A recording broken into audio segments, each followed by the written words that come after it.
welcome to 20 Feet Closer, a podcast presented by Bible Belt Outdoors. I'm Ryan Bailey, and I'm here tonight with Jansen McCloy from West Virginia. Jansen, how are you? I'm doing pretty good, buddy. How are you? I'm doing well. Was doing a whole lot better when I was up there chasing big bucks with you, but how's the hunting been the last couple weeks since we left? It's been kind of slow, really. I mean, it sounded like you guys seen more action than I've seen when I've been in the woods. I've been in the woods pretty consistently ever since you guys pulled out, and things have been pretty slow. But I got you. Well, what we wanted to bring to you guys tonight, this will be the very first episode of 20 Feet Closer, the podcast that is going to be presented by Bible Belt Outdoors. Jansen and I both are pro staffers in film for Bible Belt Outdoors, and we've been talking about doing a podcast, especially after we sat down and did some live videos together when we were in Ohio, and it actually came together quicker than I imagined it was going to, but I think it's really going to turn out good. What do you think, Jansen? Yeah, I'm excited about it. I know I've been listening to a ton of podcasts lately, at work, job, and I mean, what better way to share knowledge and stories and, experiences and tips and tactics than to hop on a podcast and, let people pick your brain and let them hear what you have to say, Absolutely. And that's kind of what I wanted to talk about with today being the first episode, kind of what this is going to be about, and, where we came up with the idea, and you actually came up with the name. I guess we'll start with that, 20 Feet Closer. Tell everybody a little bit about how you came up with that name. And I think whenever you recommended it to me, whenever I asked you what you thought we should call it, as soon as you said it, I knew that was the right one. It just fits perfectly, and I'll let you explain a little more about it. Well, of course, Bible Belt's faith-based, and what I mean by 20 feet closer is just when I'm sitting in the stand, I feel 20 feet closer, and not only do I feel, but I am usually 20 feet closer to God is how I feel. As a deer hunter, everyone knows you might sit in the stand from noon to, whatever, depending on time of year, whatever time it gets dark, you might have a bunch of downtime. So I use that time sometimes I bring my Bible with me and read, or look on my phone up Bible verses, and I just feel closer to God when I'm in my deer stand. It's like, of course I go to church and things like that, but it's like my second church. My church away from church is what I like to call it, because I have a lot of time to think and reflect on the year and, things that are going on in life, not only in hunting, but in my personal life, and I do a lot of praying, and I just felt what better way or what better name for a podcast than 20 Feet Closer, Right, I agree completely, and it's for those that don't hunt, I don't guess they'll really understand it, but I know that for everybody that hunts and is a Christian, I think that they will completely embrace that name, just because, there's something about being out there and watching the world wake up and seeing all of God's creation, and it's an amazing time. That's part of the stuff that I love about hunting. It's not just the kill. It's not just, just being out there is great to me. I love it. I love every minute. It's amazing, man. I never told you this, actually. This is kind of hopping off topic, but I was sitting in the stand, I believe it was Sunday night, and the sun sets behind me at this stand, which you know very well is where the Bailey buck is that you had an encounter with your first day here. But I could see the shadow of a bird coming down the side of the tree, and that bird landed on my bow, which was in my hand because I had a deer at the pile. So I'm frozen like a statue, right? And this bird jumps on my leg, and then on my arm, and then jumps up on my shoulder, and it actually poops on my shoulder. But I was like, man, if I didn't hunt, I would never get to experience and appreciate some of the things that happens in nature. I mean, who would ever experience a bird landing on them? Yeah, absolutely. You know what I mean? Not just that, but it was a cool experience to just. I almost felt like I was the tree, and that bird had no idea that I was sitting there, and it was a surreal moment for me. It was awesome. Absolutely. Well, since you bring up that particular stand, I guess we can jump on into not a very long recap because I'm in the process of editing some videos to give you guys a true recap of mine and Brett's Ohio trip. But we'll briefly kind of talk about the Ohio trip. I came up on Tuesday, October the 30th, and hunted that evening and saw the Bailey buck that he's talking about. That's what he ended up naming it. I saw that deer the very first evening that I was in Ohio. I had been in the stand 45, 50 minutes, and this about 165-inch deer comes following a doe in. It was a crazy evening, and it's actually uploading at the moment. I've just finished editing it about 30 minutes ago, and hopefully it'll be up on the YouTube channel by tomorrow. So won't give too much away as far as, I'm not going to spill the beans on that yet. I'll let them watch the video, but we had a great trip. It was really fun. Just the fellowship and the time getting to spend together. It was, just that part of it. It was worth the whole thing there. Yeah, for sure.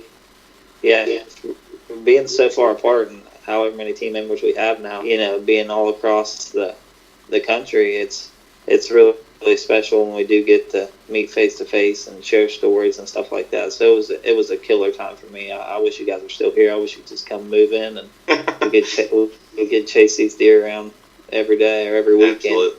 Yeah, I would love to. I mean, I'd love to be able to spend more time up there just because it's a whole different world when it comes to hunting up there versus hunting here in North Carolina.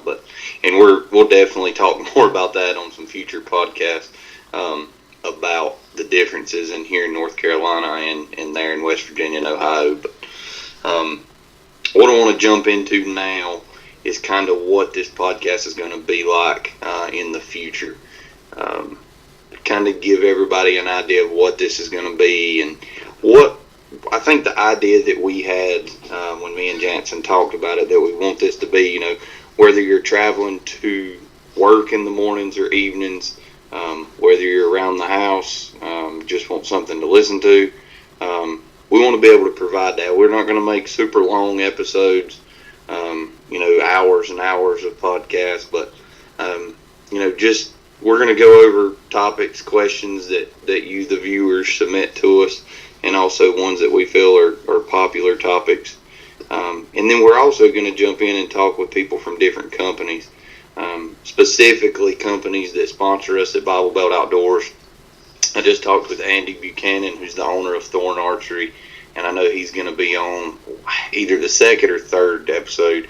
I'm going to interview him and kind of pick his brain on the broadhead world. But tell a little bit about what you want to see out of this podcast, Jansen. Like what do you want to be able to bring to the viewers?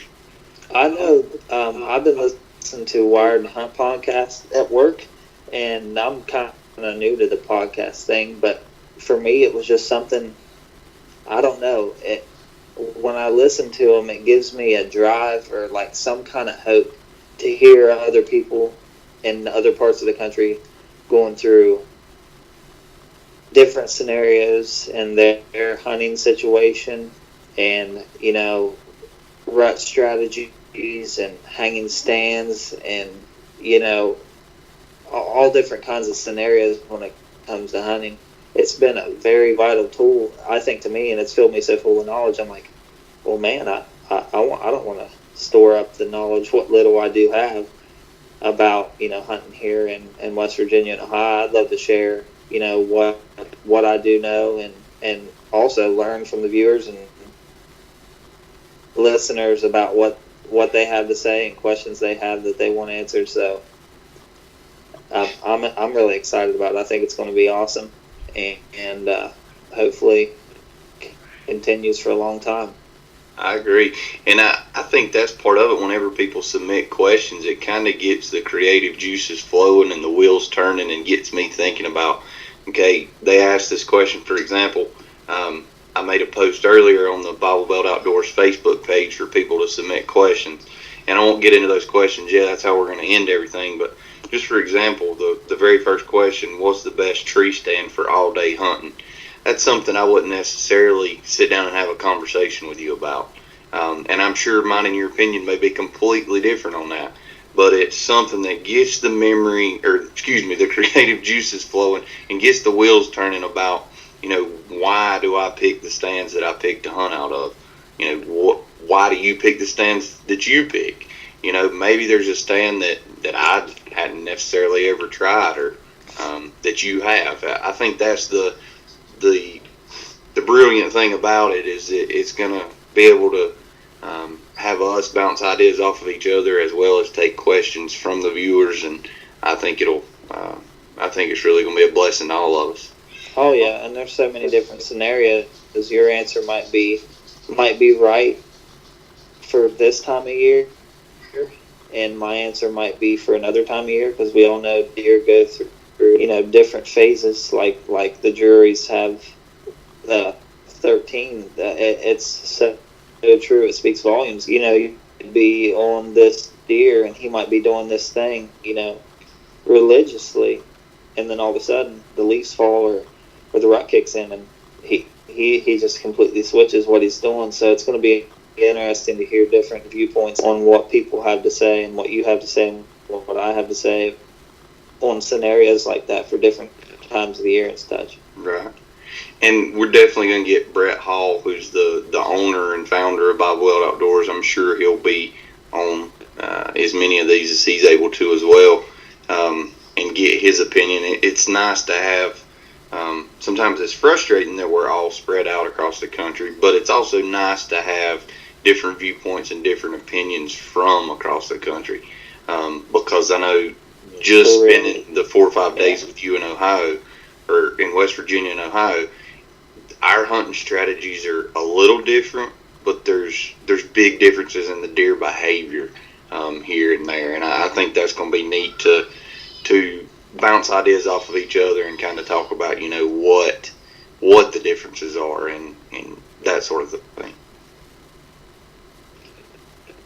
For sure. All right, so I think we'll just so we don't get too lengthy here. Yeah, can you hear me? Can you still hear me? I can hear you now. Okay. So we don't get too lengthy, we'll jump into the questions that people submitted. You ready to knock those out? Well, let's do it. All right. Again, the first question was, what's the best tree stand for all-day hunting? I'll let you start with your answer. Yeah, I would say it depends on what time of year it is. I mean, if they're in a feeding pattern, like depending on where you're at in the country, what time your season comes in. Ours comes in here in West Virginia and Ohio. Right at the end of September, the last weekend of September is when it comes in, and I would stick to feeding, because they're still in them feeding patterns. After they lose their velvet, they're still stuck in those patterns. But fast forward to late October, early November, I would want to stick close to cover. Well, yeah. I think the actual questions he's asking is what brand or what style of tree stand. What style of tree stand? Oh. Yeah, like maybe brand or style.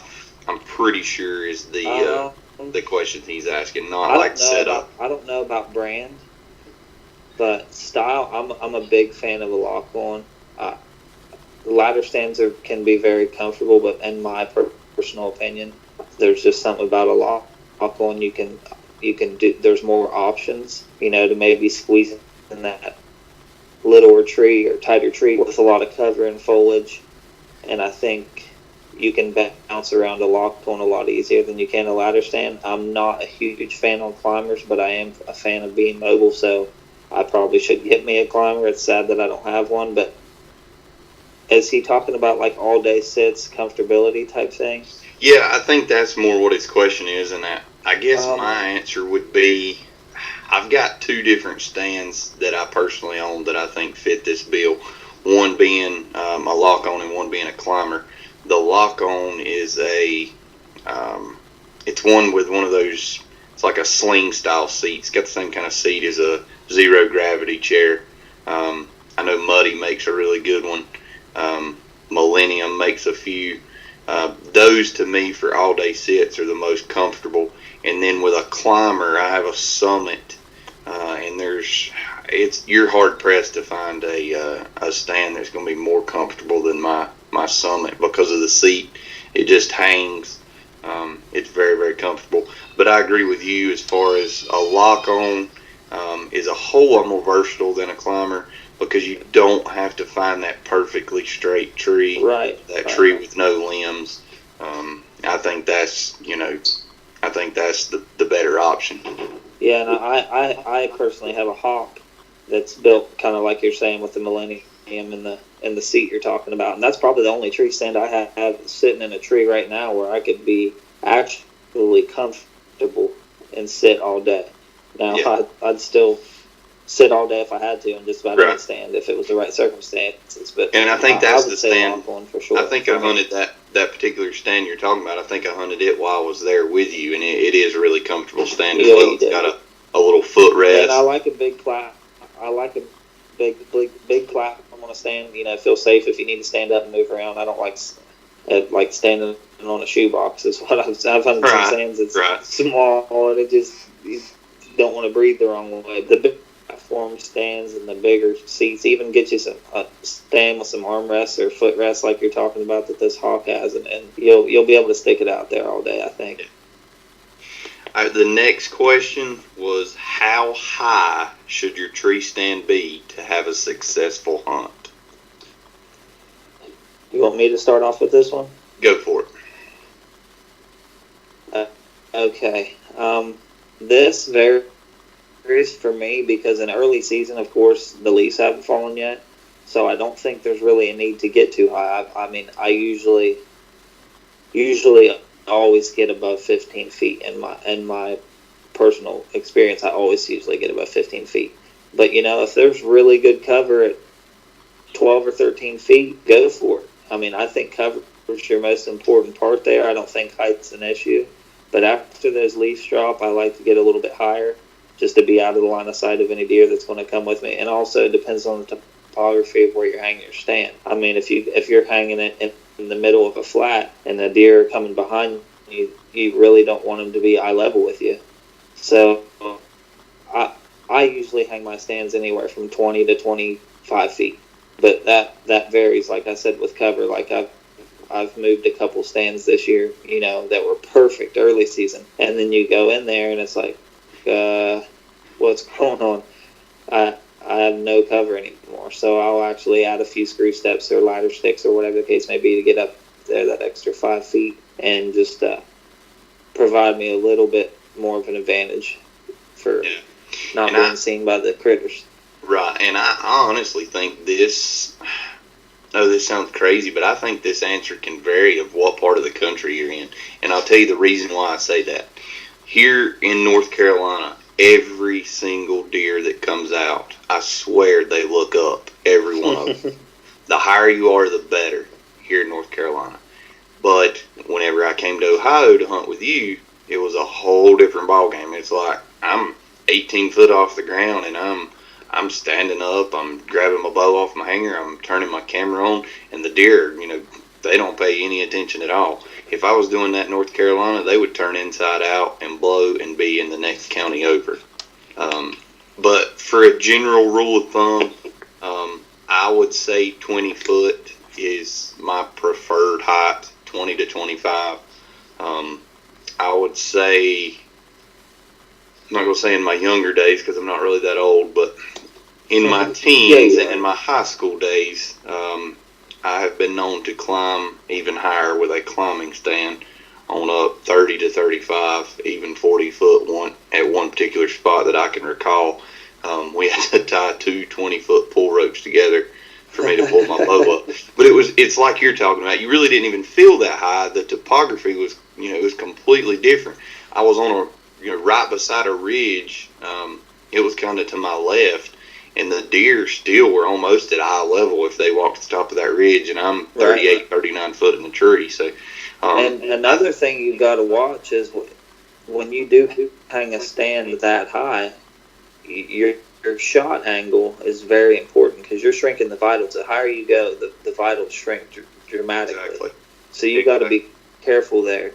And I just say find what's comfortable for you, really. I mean, if you feel safe and you feel comfortable and you feel that you can get by with that movement that you need to get by with, I don't know. I'm sure a lot of people that are listening will probably be filmers or whatever, and a lot of them might not. So you might not have to worry about, reaching to turn your mic on and your camera on and get everything set and then grab your bow and then turn your GoPro on. So you might be able to get by with, being a little bit lower in your stand and just worrying about your cover. And don't be afraid to, if you do lose that cover, look around.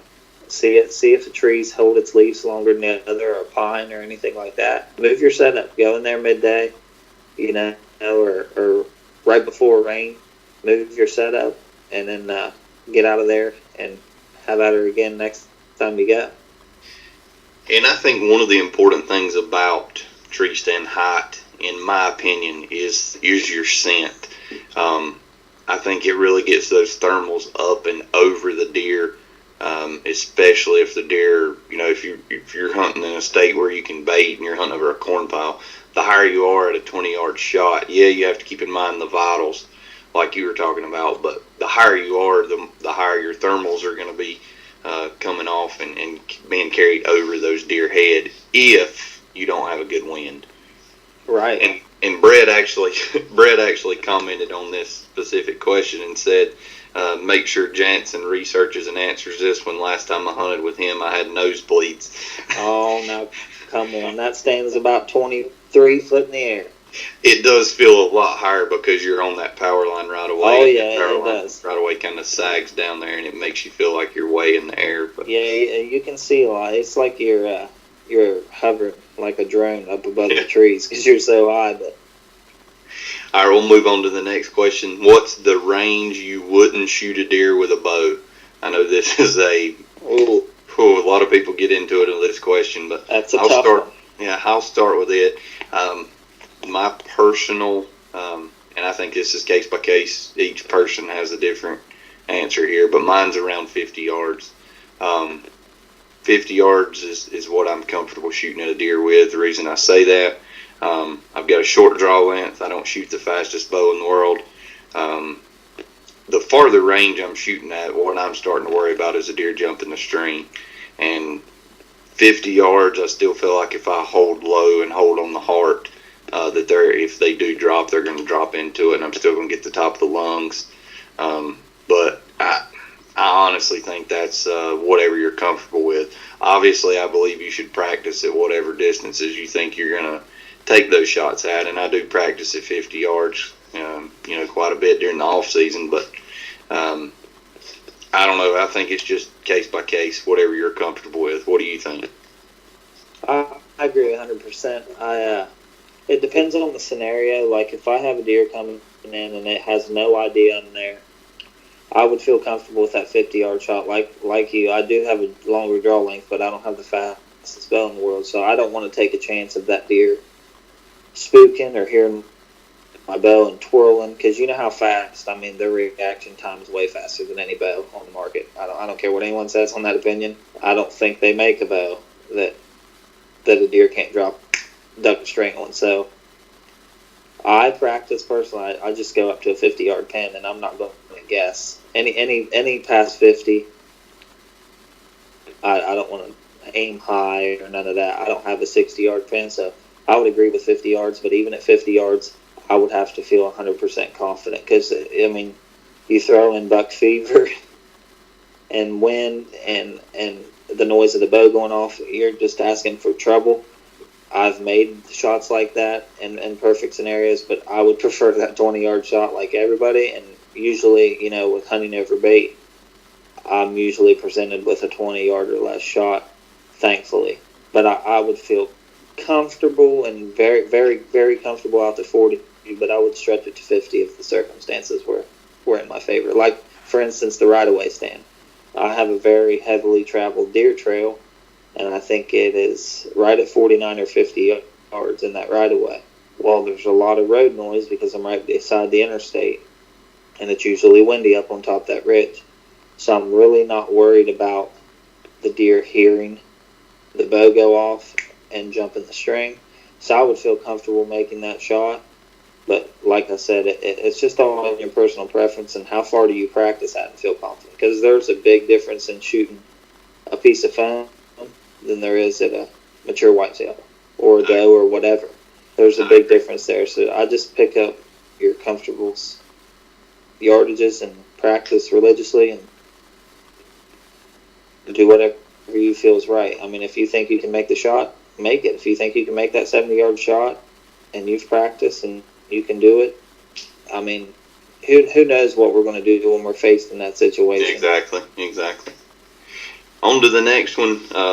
Is grunting best during pre-rut, rut, or post-rut? And the follow-up question to that is the same question for rattling and attractant scents.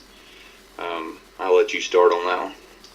In my opinion, I've had most of my success calling-wise and scent-wise in the pre-rut stage, because they're just now cruising for that first available doe, and they're starting to show dominance, so they're looking for that fight, starting to mark their territory and checking scrapes and things like that. So I think that is a very good time to whip out the rattling horns and your grunt call and your scents and put them in the scrapes and maybe do a drag line like me and Brett did. I think during the rut and the peak of the rut when they're really running, I think they're really not focused. Now, I'm sure, if they're faced with a buck trying to get a doe, they're going to fight and stuff like that. And I'm not saying you cannot call a deer in, because I've called several, but I think in the peak of the rut when they're with recently even I've grunted probably too much, and they have no care in the world. They got one thing on their mind, and you ain't got it. Now, I do use a bleat call, and I've had good success with a fawn bleat, like a bleat and heat, or a can call, or a doe grunt even. I've had success with that. And then also rattling later on in the year, I've had good success. What people call the post-rut. I've had good success then also. But definitely that pre-rut when they're just starting. I like that a lot. I would say my answer I'll start kind of different. Rattling, I personally believe that pre-rut is the best time for rattling. Obviously, that's when most bucks are fighting and they're kind of falling into that pecking order. And then for grunting, I would say I would agree with you, pre-rut and or rut. You've always got that chance of a buck that's cruising that doesn't currently have a doe he's trying to breed, and he hears that grunt off in the distance, and he thinks, well, there's another buck that has a doe, and he's tending her, he's following her, and so I think that works on into the rut more. I don't really lean towards rattling during the rut. I normally keep that in the pre-rut. As far as scents go, I'm a big fan of scents almost year-round.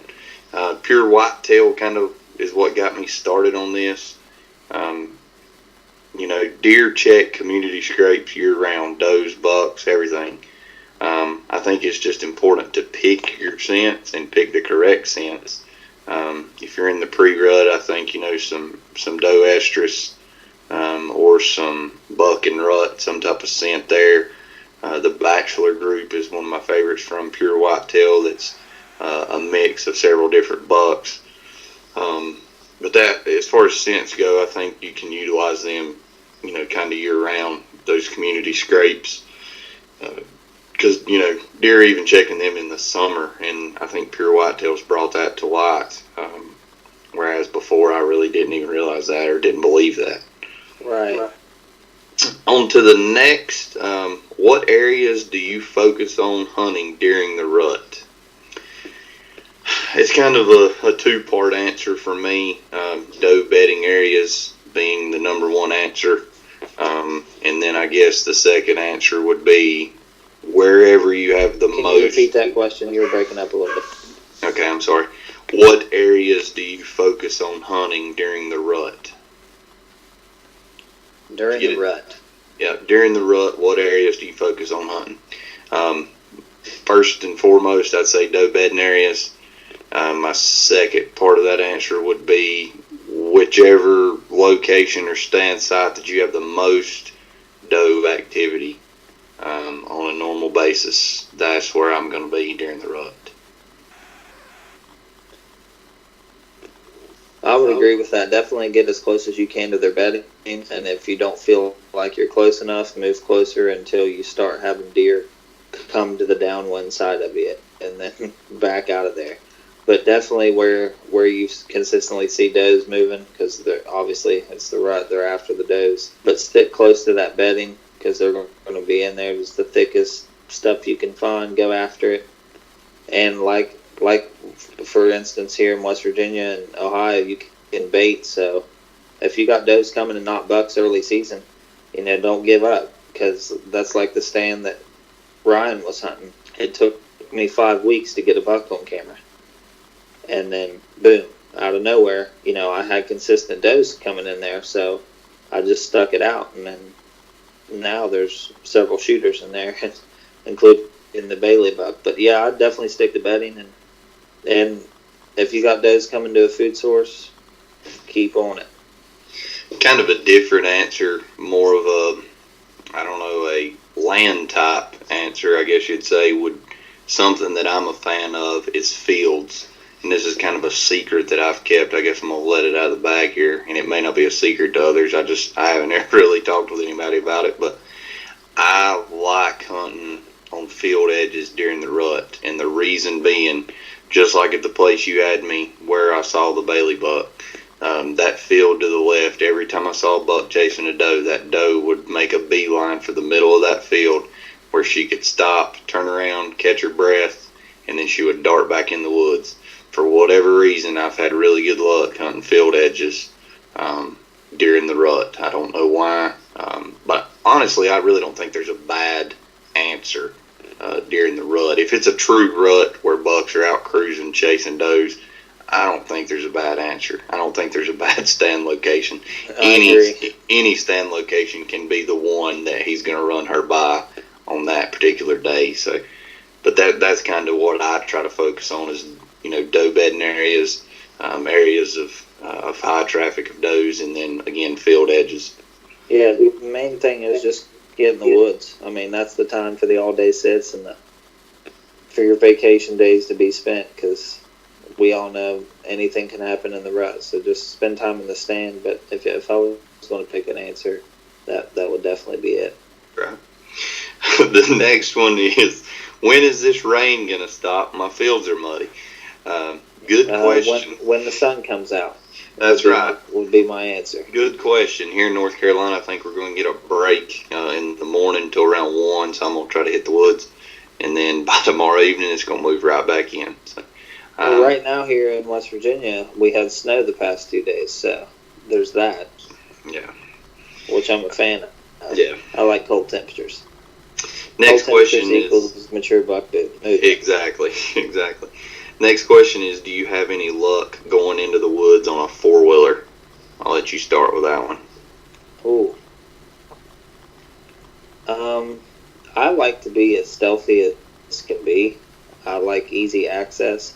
If the deer are used to 4-wheeler activity and ATV activity or tractor activity, absolutely. I mean, if it's something that they're used to on a daily basis, or if they know and they don't associate that sound or sight with danger, absolutely, you can use something like that to your advantage for sure. If not, I would steer away from that if possible.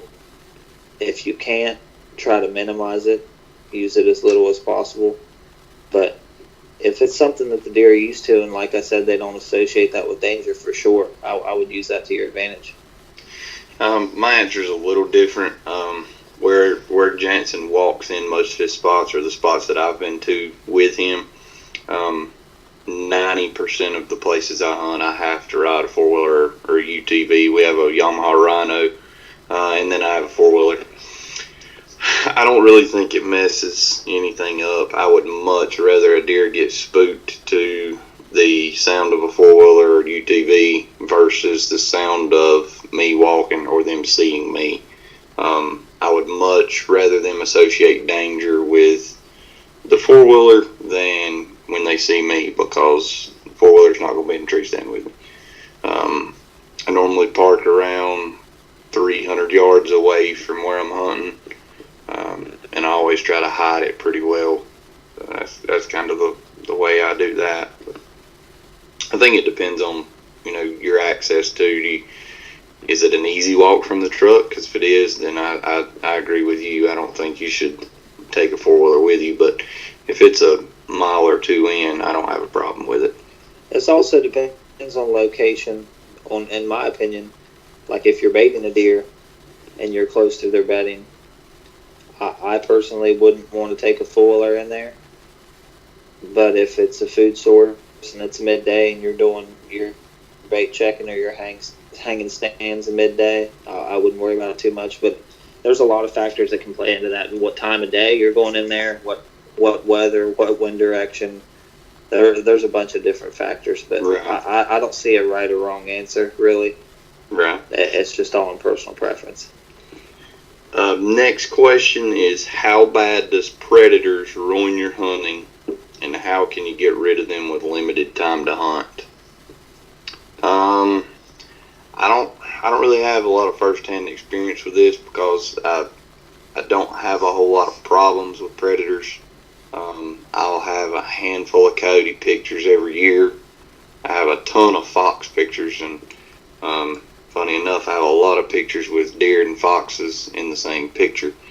But it's not really become a problem here in North Carolina, I wouldn't say. Some areas more than others, but we got a fairly decent amount of predator hunters here locally, and I leave it up to them. I may get out once or twice a year to try to kill some dogs, but well, how about you? What do you do to prevent that? That predator hunting is something I take seriously, and after I'm done and out of the wind of deer season, me and a couple buddies of mine go pretty much every weekend, all night long, and a lot of daytime. During February here in West Virginia, Ohio, and March is their breeding season. So they're very receptive to calling. So I'd get out there and hunt them as much as you can without ruining your hunting area, But I think the most effective way is trapping. In my personal opinion, I know some trappers I agree right here there for sure that trap a bunch, and it's quiet. It can be very, very effective. Trust me, I'm not saying it's not hard, but I think it is a lot. I personally, which I've never trapped, but I know a lot of people that trap, and there's a lot more predators killed by way of trap than by way of sitting out in the woods and calling them in. And here in West Virginia, Ohio, it is a very, very big problem. I've had a bunch of hunts ruined by coyotes, and I shoot everyone I see. But I would say trapping is the most effective way. When it's season, and control your scent and just do some research on it. But I think trapping would be the most effective way to control the predator population. I think it's less intrusive too. You're moving in one time to set traps out, and then you're coming back a couple days later to check them. So I think it's less intrusive than jumping around, walking a bunch in your spots. Right. Now the next question: what time of day would you say would be a good time to kill a mature buck? You want this one, or you want me to take it? I'll let you take it first. All right. My answer is the evening time. The reason my answer is that is I just, for whatever reason, I feel like evening hunts are better than morning hunts. I listen to a lot of podcasts and videos, and Todd Prignitz from White Knuckle Productions and Bill Winke from Midwest Whitetail, both of them, sometimes Todd doesn't even hunt in the morning until after Halloween. And, I'm not that diehard about it, but I'll agree that, mornings until the cold weather hits, I'm not a fan of morning hunting then. I'll get out, obviously, on opening day. I'm going to be in the woods no matter what. But, until this time of year, whenever the weather gets cold, the pressure starts rising, you get those right mornings. That's when I'm going to be. But evening hunts year-round, to me, are the best opportunity to put a mature buck on the ground. I would agree to that to an extent. Definitely, I wouldn't hunt a morning. until that first cold front in October for sure, and from late October to probably Thanksgiving. I love morning hunts. I just see a lot of activity. Plus, early season, you're probably hunting a food source, and you're just going to spook a lot of deer out there in the morning because they're still on feeding patterns, and you're just going to decrease your odds. But I like evening. I've killed almost all of my mature bucks in the evening, so I would pick evenings. But like I said, it depends on the time of year. In the rut, get in the woods, and the cold fronts, get in the morning, get in your morning spots. But I would say overall, probably evenings. I've had my best success in the evening. Gotcha. And as far as during the rut, I would say, like you mentioned earlier, all day sits are probably warranted during the rut because, again, you never know when that buck's going to chase a doe bite. Right. All right, and let me refresh and make sure we hadn't got any more while we've been talking. But, all right, the final question is, what bow do you shoot? And I'll let you start with this one. I shoot a Bear Domain, I believe is what it's called. I've owned several Bear bows. I like them. They're very easy on the wallet. They're dependable. They're not the fastest bow, but they're very smooth. And it's just I like a Bear bow. I like a Hoyt. I like a Matthews. I mean, I'll shoot anything if it gets the job done. But this year, I'm carrying my Bear, and I have a lot of confidence in it. It's not a newer. I bought it brand new, but it's a 2012. But I don't get caught up in that stuff. I mean, if it'll blow through the ribcage of a deer, I don't really care. Just I like a Bear. Other people like Hoyt. Other people like Matthews. But it's personal preference again.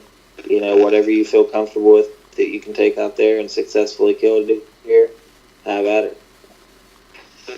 Right, and I think that's the beauty now of us not having a bow sponsor. Everybody's kind of going their own route and shooting whatever they want, and it's been a really big stress reliever because everybody has different opinions when it comes to bows, and it's been nice being able to everybody just to go their own direction. Me personally, I've been a Matthews fan since the first Matthews I had was an LX, which I believe is around a 2004 model. I've been a Matthews fan since I was pretty young, since I was in middle school, I think. I've shot mostly Matthews my entire life till whenever we were originally sponsored by Athens. I shot in Athens for a little over a year, and then I shot a Moxie for a little over a year. And then we made the decision to not have a bow sponsor anymore. I jumped right back to Matthews. So currently I'm shooting a Matthews No Cam HTX. Again, it's not the fastest bow in the world. I've got short arms and only have a 27-inch draw. So I'm not one of those that goes out here and chases speed. Like you said, if it'll blow through the ribcage of a deer, I'm happy with it. And then I know Brett shoots a PSE Evo 7, maybe? It's an Evo. That's what it is, yeah. I can't remember which Evo, but he shoots a PSE Evo. I know Bartlett shoots PSE. Austin Street, who's a pro staffer with us, shoots a Martin. Matt Miller shoots a Hoyt.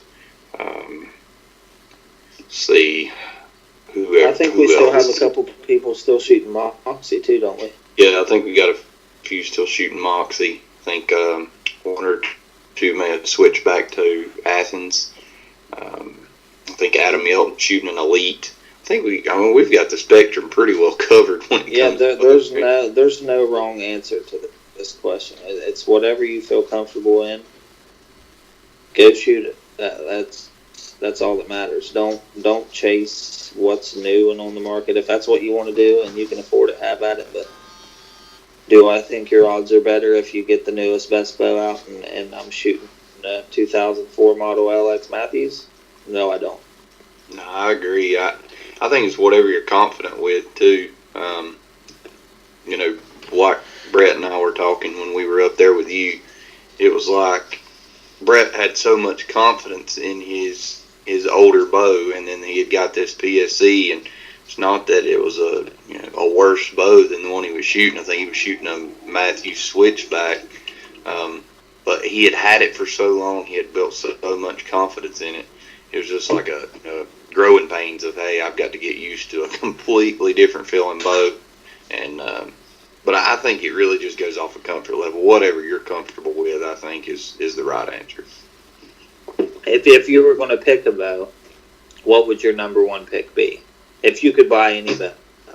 I'm going to make my own question up. I would say right now, you picked a good day to ask it because Matthews released their new bows today. So thanks. The verdicts? Well, I've leaning toward the verdicts, but the TX5 is really the one that's catching my eye, honestly. Is that Matthews? Yeah, it's the new. They released 3 today: the verdicts, the TX5, and the Traverse. The TX5 is for little short arm people like me. It's the specs on it to me are the most intriguing, just because it's got a 5-inch brace sight, which is yeah, it's gonna be different, but they're getting 345 feet per second out of a 5-inch brace height, and it's only 28 inches axle, I believe.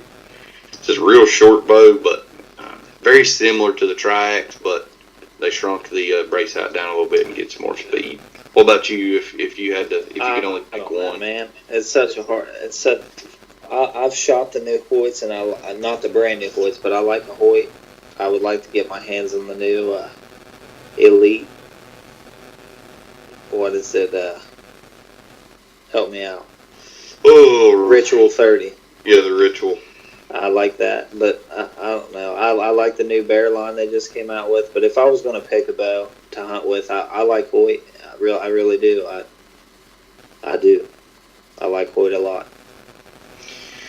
Well, since we've went through everybody's questions, I think that's pretty well going to wrap it up. We're almost 50 minutes in. Like we said at the beginning, it's probably going to go longer than we had originally planned. We'll go ahead and get this one uploaded for you guys here pretty soon. That way you can listen to it and give us some feedback. My goal, and I haven't really spoke with Jansen about this, my goal at the moment is to try to put out one a week. I don't know how that's going to work, and we'll see, but we'll make it work. Yeah, we may try to get a backlog of them first, so we may record 4 or 5 or 6 and then start posting. But I definitely wanted to get the first one done and knocked out so we can, get the kinks worked out of us editing and all that good stuff and posting them, but 2, just to give you guys a little sample of what it's going to be like, and just keep checking back on our Facebook. That'll be where we'll announce, where these podcasts are going to be posted at, and that sort of thing, and keep you up to date as far as that goes. You got anything else? Thanks for tuning in, and I don't know, man, I'm excited. I love it. I am too. This was fun. I enjoyed it. Absolutely. I mean, it's, it feels like 50 minutes flew by, and I it's good to bounce ideas off of each other, and I really enjoyed it. But I hope you guys have a good rest of the week, and thank you for tuning in, and thank you for all those that submitted questions. And without further ado, we're going to get on out of here, and I'm going to get into bed so I can go kill a deer in the morning. It must be nice. I got to work, but be careful. And right, enjoy your time 20 feet close. That's right. See y'all. See ya.